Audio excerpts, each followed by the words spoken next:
Bonjour et bienvenue à l'Office de tourisme Causse-et-Gorges de l'Aveyron. Nous sommes aujourd'hui chez Filédoux, chez Marie-Claude Lafitole, qui est artisane lainière. Bonjour Marie-Claude. Bonjour. Alors, parle-nous un peu de toi. Depuis combien de temps tu es sur le territoire? Alors je suis arrivée en 2016, fin 2016, sur le territoire, et j'arrivais de Paris où j'ai vécu une vingtaine d'années et travaillé une vingtaine d'années là-bas. Grand changement. Ah oui, totalement, totalement, et c'est ce que je recherchais d'ailleurs, c'était le changement. Voilà, donc j'étais fonctionnaire d'État au ministère des Sports pendant 25 ans, au fait. Et j'ai décidé d'essayer de changer de vie et de retrouver le calme et la nature d'où je venais, puisque j'étais originaire du Pays Basque. D'accord. Et alors pourquoi ici? Comment t'as trouvé Alors c'est vraiment le hasard un peu de la vie, hein. Je suis venue pour une mission, pour ouvrir un centre d'accueil de migrants à Réalville. C'était en octobre 2016 donc, et au bout de pendant les 4 mois, j'ai eu l'occasion de découvrir notamment Saint-Antonin-Nobleval, les Gorges de l'Aveyron et toute la communauté anglaise et d'origine étrangère, je dirais, qui vivait ici. Et comme j'avais obtenu mon diplôme pour enseigner le français langue étrangère que j'avais passé en 2012, eh bien, j'ai décidé de créer mon entreprise et de développer cette activité à Saint-Antonin.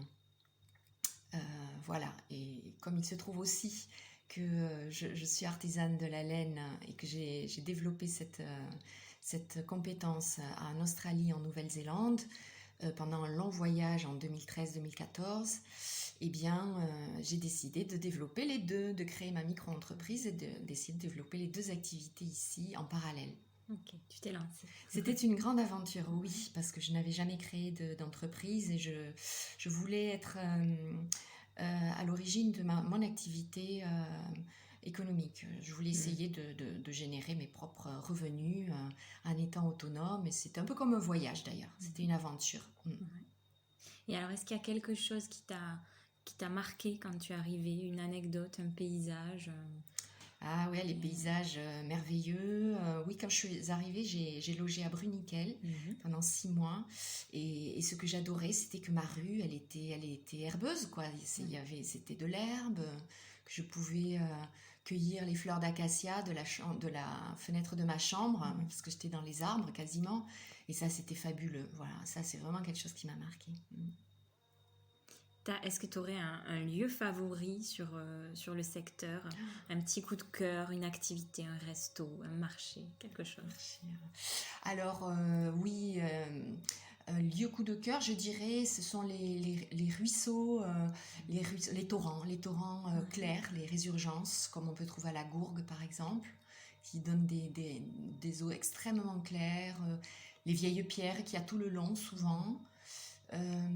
Voilà, il y a aussi le Roc des Miers, tout simplement, parce que j'adore mettre mes chaussures de rando et monter direct en 20 minutes au Roc des Miers, même en fin de journée avant que le soleil se couche. Donc ça, c'est vraiment des lieux merveilleux parce qu'on y trouve tout de suite les vieux lavoirs du Bosque, par exemple. Ces choses-là, c'est merveilleux. Alors, est-ce que tu peux nous parler de ton travail? Quel est ton travail et comment tu fais tout ça? Alors, mon travail, donc comme je disais, j'en ai deux en fait, donc je vais plutôt parler de l'artisanat, je pense que c'est ce qui nous intéresse aujourd'hui plus.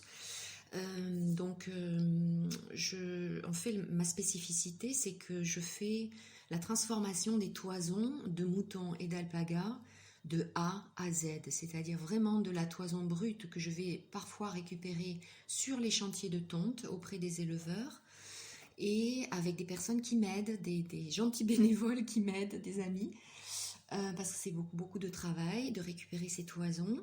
Et puis, ou alors on me les donne aussi. J'ai un tondeur, donc Raoul, qui est de Verfeil, qui voit les jolies toisons, il sait ce que j'aime comme toison, les couleurs, la qualité, etc. Il les met de côté pour des personnes qu'il connaît, et notamment moi. Et donc, je récupère ces toisons, et bon, l'alpaga, je les achète. Le mouton, souvent, me les donne. Et ensuite, alors j'achète ces toisons auprès de particuliers qui ont quelques animaux. C'est rarement des éleveurs qui ont beaucoup d'animaux. Je préfère acheter des toisons à des privés.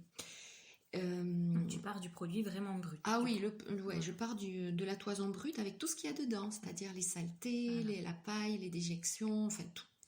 Et à partir de là, je fais tout le travail de transformation, c'est-à-dire le tri des catégories de laine, de fibres, parce qu'elles ne sont pas toutes de la même catégorie sur le dos de l'animal.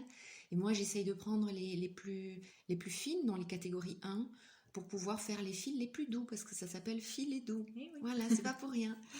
Et donc, du coup, si on enferme trop de choses dedans, eh bien, ça va piquer. Donc, voilà, j'essaie de faire des choses douces. Ça ne veut pas dire que je jette le reste, hein. Ça veut dire que d'autres personnes transforment le reste. On peut faire du feutrage, j'en donne, etc. Donc, ensuite, je fais tout ce qui est lavage, cardage ou peignage avec tout le matériel qu'il y a ici, comme vous voyez. Et ensuite, je fais le filage au rouet, tout à la main. Je fais des fils, donc parfois je mélange de la soie dedans. Donc là, c'est pas moi qui produis la soie. J'achète la soie, c'est la soie tussin, de la soie sauvage. Et je mélange parfois de l'angéline, donc des fibres argentées qui donnent un petit brillant à la fibre. Et je ne fais aucune teinture, donc tous mes fils à tricoter ou tous mes fils sont de couleur naturelle. Voilà, parce que je n'ai pas la place de toute manière pour avoir un atelier de teinture, quoi. Voilà, donc je fais tout ça à la main et bien sûr, en plus de faire cette activité artisane, je fais des stages, c'est-à-dire j'apprends à des personnes, à des privés, à faire ce travail-là, soit toute la transformation de A à Z, soit juste des initiations au filage sur rouet, donc tout à la main. Et tout récemment, j'avais un monsieur Hubert, qui n'avait jamais fait ça, et en 5 minutes, franchement, 5 minutes, il m'a épaté. Il avait vraiment saisi le geste et du coup, il faisait du fil très posément, c'est très joli. Il y a une très jolie vidéo sur mon site web et sur ma page Facebook de ça. Voilà. Ce que je fais aussi actuellement, c'est que je suis en train de développer une activité de transformation en gros. Donc là, on parle de centaines de kilos de laine. Donc pour essayer de participer à cette réactivation de la filière laine aujourd'hui en Occitanie et partout en France d'ailleurs. Il y a pas mal d'initiatives qui se font dans toutes les Pyrénées, en Occitanie, partout, pour essayer justement que les éleveurs ne brûlent plus les laines, ne les enfouissent plus, ne les jettent plus. Parce que depuis le Covid, il n'y a plus d'exportation, donc on croule sous la laine, littéralement. Donc là, il y a beaucoup de gens qui essayent de faire des choses avec ça.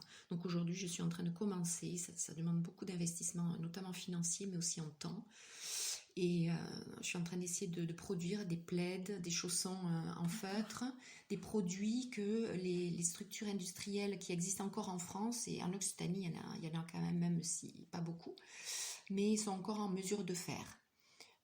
Donc voilà, des plaids, des chaussons, des semelles en feutre, du fil à tisser pour des tisserands.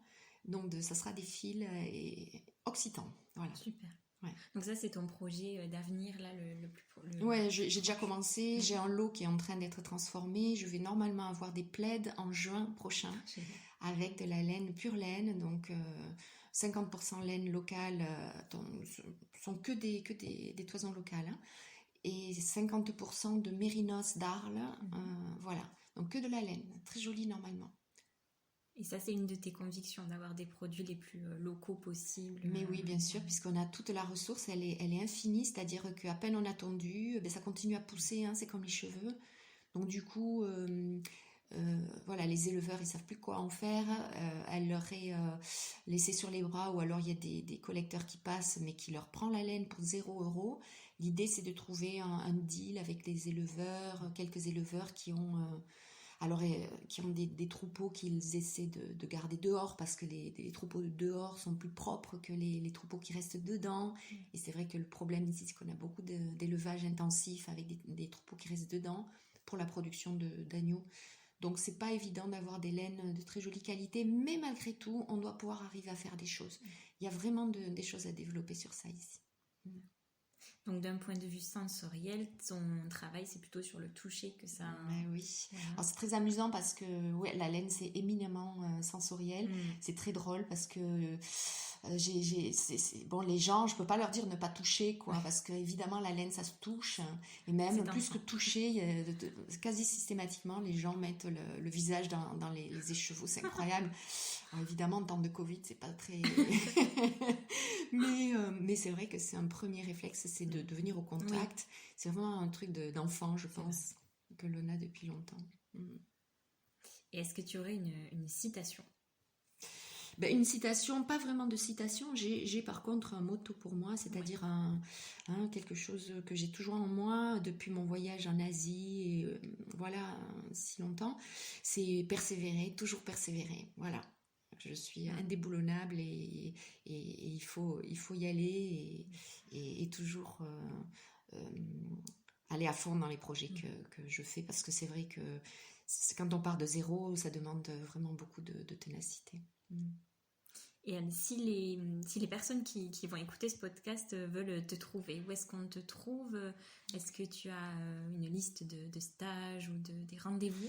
Oui, alors, en termes de stage, le prochain stage, c'est parce que souvent je le fais à la demande, c'est-à-dire que les personnes m'appellent ou m'envoient un mail sur fildou82 en minuscule @gmail.com et là on décide d'une date en fonction de leur disponibilité et ensuite je communique sur cette date et avec un peu de chance d'autres personnes se joignent à nous. Il y a aussi mon site web, c'est fil-doux.fr, donc www.fil-doux.fr.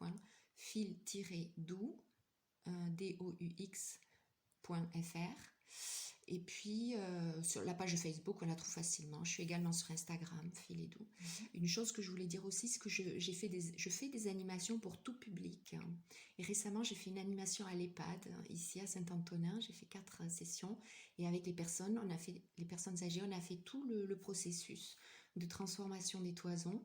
On a pris des morceaux de toison brute jusqu'à l'habillage de moutons que j'avais fait découper au Fab Lab de Kailus pour faire une sorte de transhumance de moutons qui étaient suspendus à un fil qui traversait la salle à manger là-bas. Et je fais aussi des animations dans les musées. J'ai fait le musée Don Robert à Sorèze aux Journées du patrimoine et je vais recommencer normalement, c'est prévu, en septembre prochain. Donc également au musée Gascon de Toujouz dans le 32. Enfin voilà, je fais des Super. animations tout public et aussi bien sûr les médiévales de Caylus, il ne faut pas Bien oublier sûr. ici. Et je fais le marché bien sûr le dimanche matin à À Saint-Antonin. Saint-Antoine.